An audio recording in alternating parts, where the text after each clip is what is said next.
오늘은 요한복음 14장 15절부터 21절 말씀을 가지고 성령의 내주하는 주제를 잠시 말씀에 은혜를 나누기 원합니다. 우리가 성령이 없이는 예수를 주라고 시인할 수도 없습니다. 성령님이 우리에겐 참으로 중요한 분입니다. 성령님이 우리 안에 내주에 계시겠다 약속하셨습니다. 그래서 오늘 이제 말씀을 찾으면서 성령님은 과연 어떤 역할을 하시는가 하는 것을 찾아보기를 원합니다. 예수님의 말씀은 진리입니다. 요한복음 14장 5절에 6절에도 내가 곧 길이요 진리라 얘기했습니다. 예수님의 말씀은 진리, 참 변하지도 않은 진리뿐 아니라 영적이기도 합니다. 오늘 예수님께서 요한복음 14장을 통해서 진리의 영, 곧 성령을 우리에게 보내주시겠다 약속하셨습니다. 보내셨습니다. 그래서 성령님은 모든 성도라 하면은 고별된다죠. 모든 성도 심령이 그 마음속에 내주에 계신다는 것입니다. 그래서 나의 삶이 내가 나 중심적인 삶을 사느냐 아니면 성령님이 주장하는 성령 중심적으로 살아가느냐에 따라서 내가 성령 충만함을 받는 삶을 살아갈 수도 있고 내 고집대로 살아가는 삶으로 살아갈 수가 있습니다. 우리 예수 믿는 사람에게는 이미 성령님이 함께 하십니다. 그래서 그 함께 하시는 성령님이 나를 주장하면 성령 충만하며 내가 나를 주장하면 세상 충만이 이런 상태가 되는 것입니다. 간혹 가다가 어떤 데 가면은 성령 받아라 하는데 성령님은 이미 믿는 자에게 오셨습니다. 성령님은 받고 또 받고 이런 것이 아닙니다. 하나님의 말씀을 왜곡시키는 사람이 너무 많다. 성령님이 이미 우리 안에 내주에 계신다. 오늘 제목이 성령의 내주입니다. 내주에 계신다는 거예요. 그런데 성령님은 나를 주장하게 되면 내가 성령 충만한 사람. 저 사람을 보면 진짜 예수 믿어갖고 변화되고 저 사람 말하는데 예수 믿는 사람이야. 이렇게 확 표가 난다. 그 사람은 성령 충만한 삶을 사는 거죠. 왜 성령 충만한 삶을 사냐 하면 성령 충만하게 되면 이것을 알아야 돼요. 성령의 9가지 열매는 쭉 나열되어 있죠. 그런데 9가지 열매가 내 스스로 맺을 수 있는 열매가 아닙니다. 성령님이 함께 하실 때 맺을 열매입니다. 그래서 성령 충만함을 받은 사람은 그 성령의 9가지 열매를 크든 작든 맺고 있다는 것입니다. 그리고 또한 성령님이 내 안에 계시는데 어떤 사람은 예수 믿고 난 뒤에 갑작스럽게 변화되는 사람이 있어요. 어떤 사람은 예수 믿은 지 10년, 20년이 되었는데도 조금밖에 안 변한 사람도 있어요. 그 이유는 뭘까요? 그 이유는 믿은 지 얼마 안 됐는데 갑자기 변화돼가지고 예수 성품 닮아가는 거예요. 이 사람은 늘 예수 믿고 난 뒤 자기 안에 계신 성령님 인도함을 받고 나간 사람이라는 거예요. 자기 주장대로 사는 사람이 아니라는 거예요. 곧 말씀에 순종하기를 기뻐했던 사람이겠죠. 그러니까 성령 충만한 가운데서 성령님의 인도하심을 받고 나가니까 어떻게 돼요? 그 삶이 예수 성품을 닮아갈 수밖에 없다는 거예요. 여러분 잘못된 고칠 수 있을까요? 여러분이 잘못한 행동, 이거 잘못해서 하고 알아요. 그게 고쳐야지 하는데 나도 모르게 어느 순간 또 할 때 있어요. 안 고쳐져요. 성령님께서 함께 하시고 성령이 충만해질 때 그 잘못된 성품을 고쳐지고, 말씀에 순종하고 말씀이 나를 사로잡을 때 말씀이 능력돼서 그것을 고치는 것입니다. 이래서 예수 성품 닮아가는 것입니다. 그러니까 이런 사람들은 어떠냐? 분명히 자신에게 손해예요. 이건 분명히 그 이웃을 돌아봐야 할 입장인데 이웃을 돌아봐야 할 입장이에요. 예를 들어서 어떤 사람이 교회에 왔습니다. 돈 좀 빌려달래요.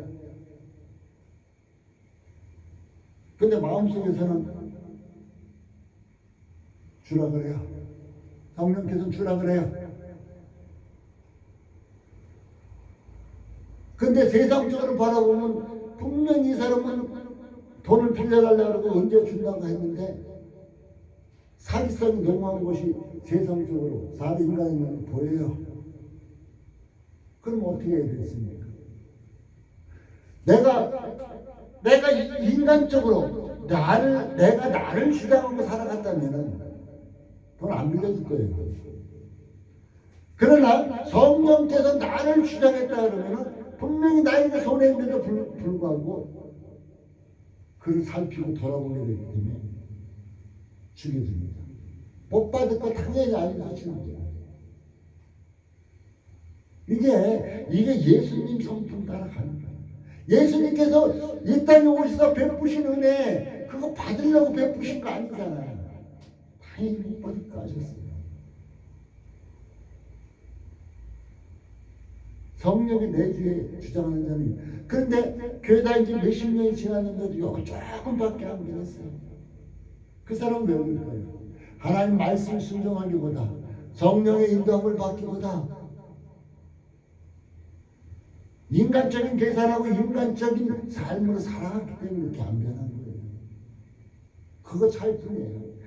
그러나 분명히 우리가 알아야 할 것은 예수님께서 성령을 보내주신다고 해도 보내주셨습니다. 그래서 성도락하면 예수 믿는, 온전히 예수를 믿는 하나님의 택한 자라면 성령님이 그 사람 가운데 와 계십니다.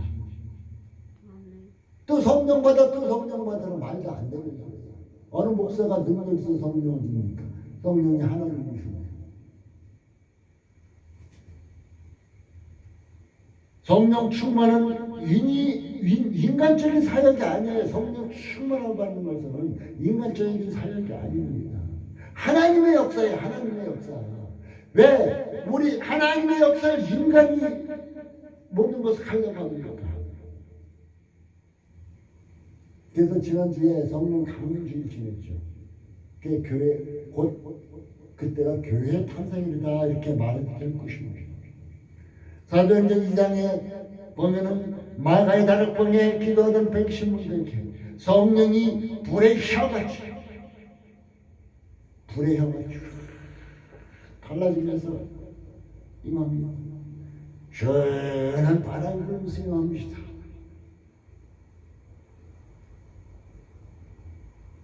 그들이 기도하던 그들에게 임하니까 성령이 임하니까 그들이 충만한 일을 올렸어요. 왜? 그들이 기도할 때는 자기의 것을 내려놓고 기도했잖아요.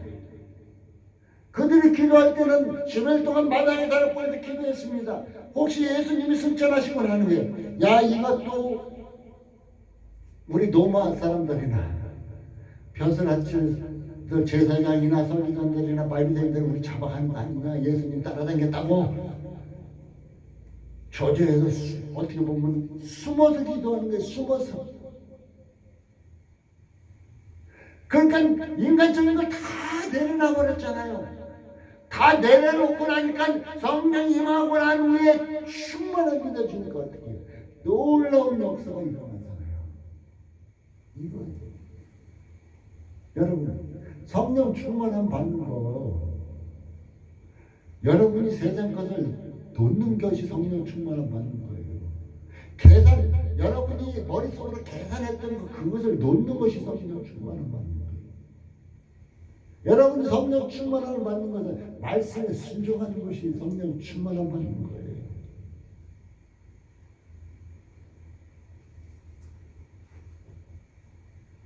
보통 보면 성령 강림주일이 5월달에 보통 많이 들어있어요. 그리고 이 5월달은 뭔 달이에요? 가정의 달이죠. 가정의 달. 예.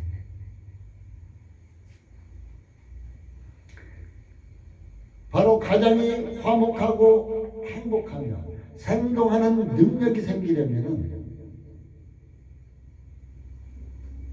가정 모두가 성령 충만함을 받고 서로 섬길 때 그 가정은 화목하고 행복하고 생동하는 능력이 생기게 된다는 거예요. 성령 충만함을 받으면, 사람이 성령 충만함을 받으면은 자기가 섬기려고 높은 자리에 올라가는 것이 아니라 높은 자리에 있는 사람이 내려와서 자기보다 낮았던 자를 섬겨요. 성령 충만함을. 가정에서 섬과 섬기려고 하니까 얼마나 화목하겠어요.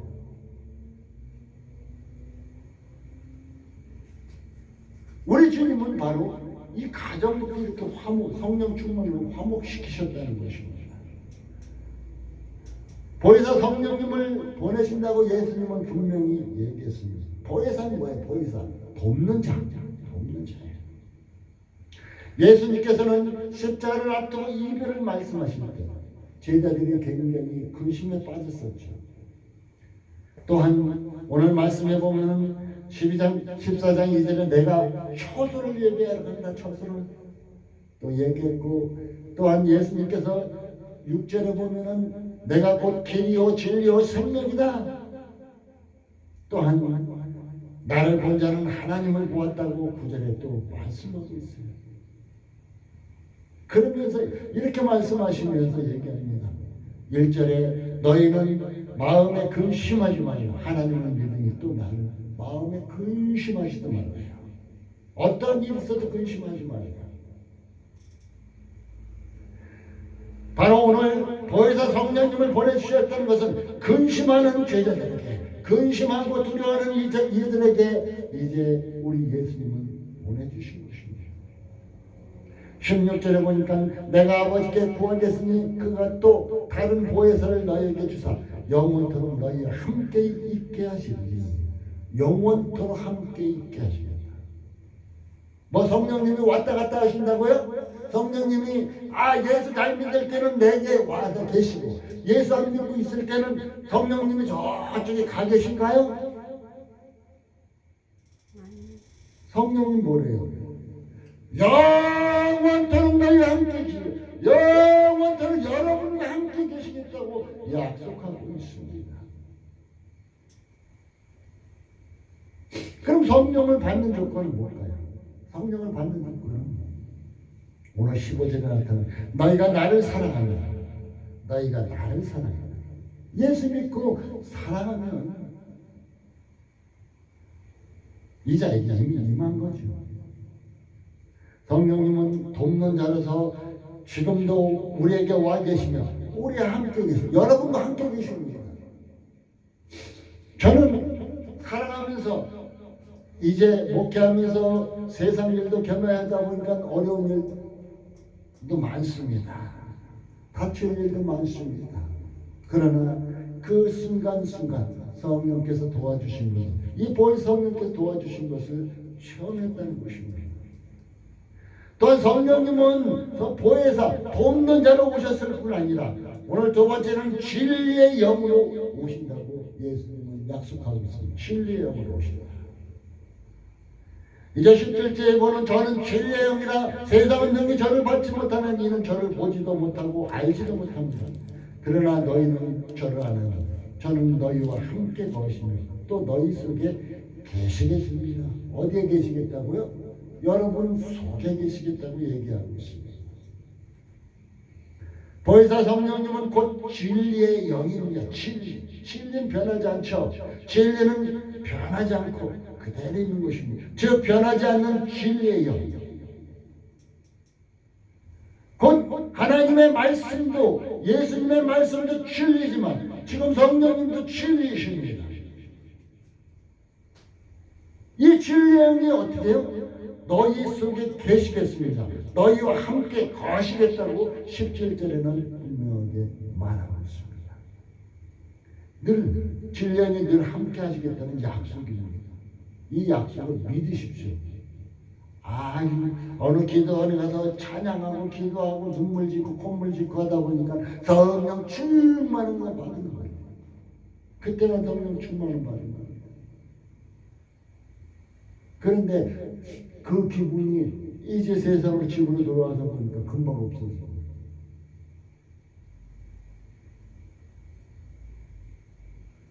말씀에 순종해야 돼. 말씀에 순종해 나가다 보면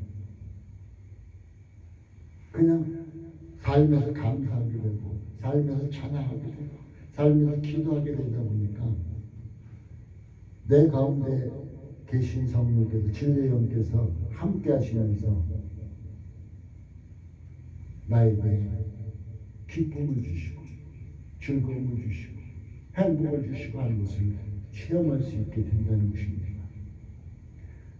여러분, 변하지 않는 진리의 영이 늘 함께 계신다는 이 약속을 받아들이시고 믿기 바라겠습니다. 세상 사람들은 빛으로 오신 예수를 깨닫지도 못했습니다.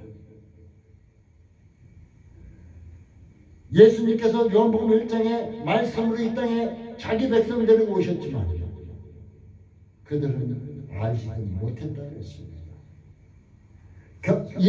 이와 같이 예수님을 깨닫지 못했던 것 같이 성령 강림 사건도 많은 자들이 깨닫지를 못합니다. 많은 자들이 무슨 소리냐 하고 웃을 거예요. 로마서 8장 26절은 이렇게 말씀합니다. 성령도 우리의 연약함을 도우시고 성령도 여러분 이름을 부르면서 봅시다. 성령도 누구누구의 연약함을 도우시나니 우리가 마땅히 별 바를 알지 못하나 오직 성령이 말할 수 없는 탄식으로 우리를 위하여 친히 간구하십니다. 우리의 연약함을 도우실 뿐 아니라 우리를 위해서 탄식하신다고 말하고 있습니다. 진리의 영으로 약속하셨어요. 하나님의 말씀은 진리예요. 이것은 변하지 않는 약속이에요. 이 말씀을 붙잡고 한번 나아가 보시기 바라겠습니다. 세 번째는 고아와 같이 버려두지 않겠다. 예수님 말씀하셨어요. 18절에 보면 내가 너희를 고아와 같이 버려두지 않냐고 너희에게 옵니다. 고아와 같이 버려두지 않겠다는 약속이 있습니다. 우리가 주님을 사랑하고 계명을 지키면 보혜사 성령님이 함께 하신다고 하셨습니다. 주님을 사랑하고 계명을 지키면 함께 하신다고. 성령님이 함께 하시면 우리가 고아처럼 외롭지 않다는 것입니다. 세상에서 우리는 갈 집이 있습니다. 세상에서 갈 집, 여러분 갈 집이 있죠. 만약 육신의 장막을 벗으면 여러분이 갈 곳은 있습니까? 육신의 장막 벗으면 갈 곳이 있어요? 그 한평남 듯한 흙 속에 들어간 곳인가요? 바로 그곳을 예비하기 위해서 그곳을 우리가 가야 할 곳, 우리가 육신의 장막을 벗고 나면 가야 할 곳을 예수님이 예비하러 가셨다고 합니다. 곧 천국이죠. 바로 예수님을 구세주로 믿기만 하면 천국 간다는 것이에요. 이 말이. 이 말을 바꿔 얘기하면 예수를 믿기만 하면 천국 간다. 그래서 우리 유명한 목사님 전도하신 말씀이 있죠. 요즘까지도 그 옛날 초대교회 때 유명했던 그 말씀이 지금도 간혹 가다가 지하철 같은 데 보면 있다고 하죠. 예수 천국, 불신지옥. 다른 말 필요 없죠. 예수 믿으면 천국이고 예수 안 믿으면 지옥이다.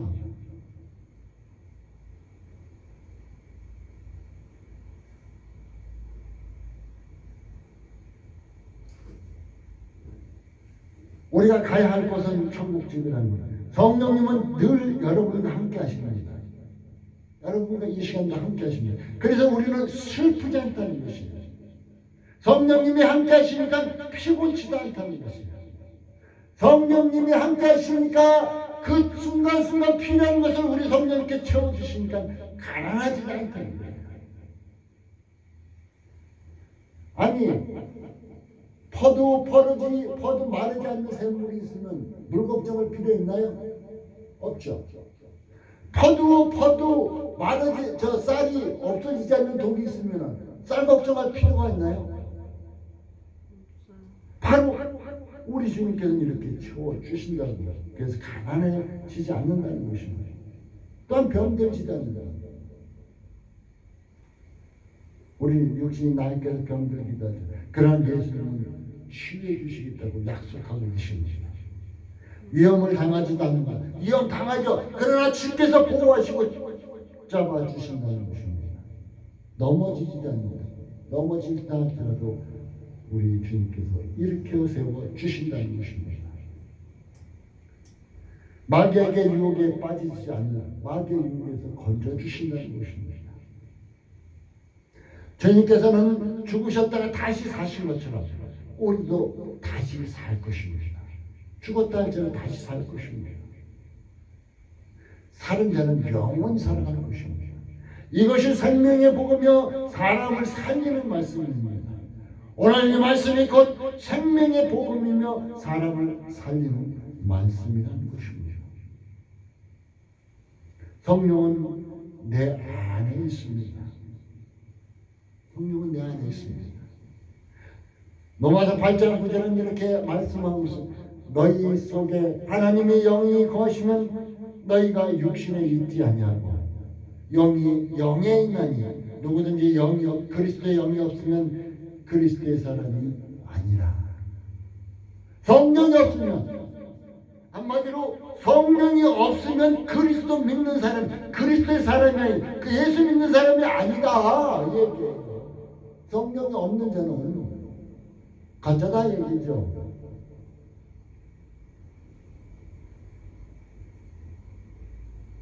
우리는 내 안에 성령께서 함께 하시는가 이 시간 살펴봅시다. 내가 예수 믿는다고 많은 시간 소비하고